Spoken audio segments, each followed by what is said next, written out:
एक नया वीडियो दिखा देते हैं। 24 नवंबर की हिंसा का यह वीडियो, बाइक में आग लगाते दिख रहे हैं उपद्रवी।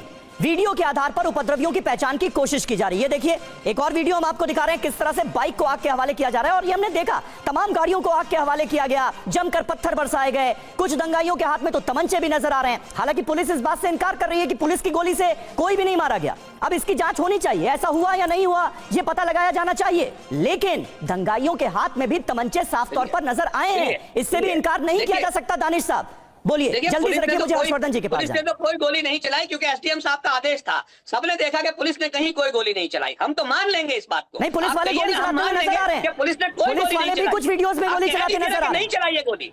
आप कह दीजिए कि पुलिस ने गोली नहीं चलाई है। मैं तो कह रहा हूं पुलिस वाले भी गोली चलाते नजर आ रहे हैं, लेकिन उन्होंने हवाई फायर किया या क्या किया ये जांच का विषय है। अच्छा आज आपकी कॉम्पिटेंट अथॉरिटी ने आपको आदेश नहीं दिया था गोली चलाने का, उसके बावजूद भी आपने चलाई।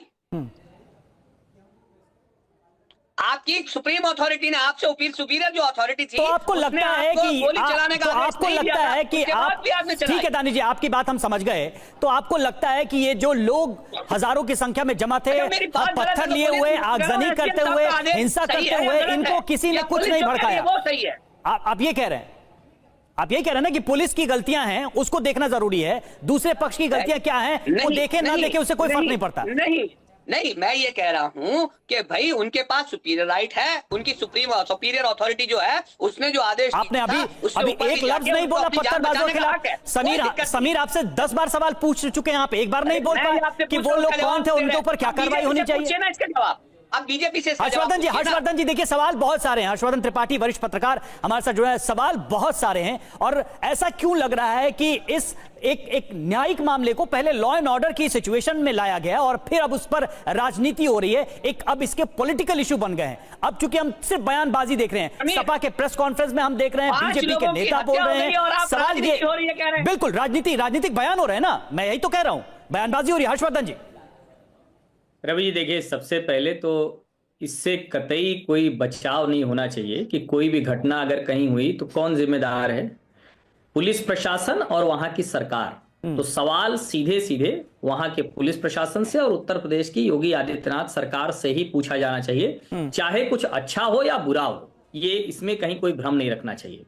और अगर पुलिस गोली चलाते हुए दिखी है तो वो भी जांच का विषय है कि वो गोली सिर्फ अपनी आत्मरक्षा तक थी या उससे आगे चली गई। बिल्कुल सीओ को इस तरह का बयान नहीं देना चाहिए कि क्या हम मरने के लिए फोर्स में भर्ती हुए हैं। कहा जाता है संयम रखना है, आपको सरकारी तौर पर अधिकार है, आपके पास पिस्तौल है, लेकिन इसका दूसरा पहलू है और उस पहलू पर कम चर्चा हो रही।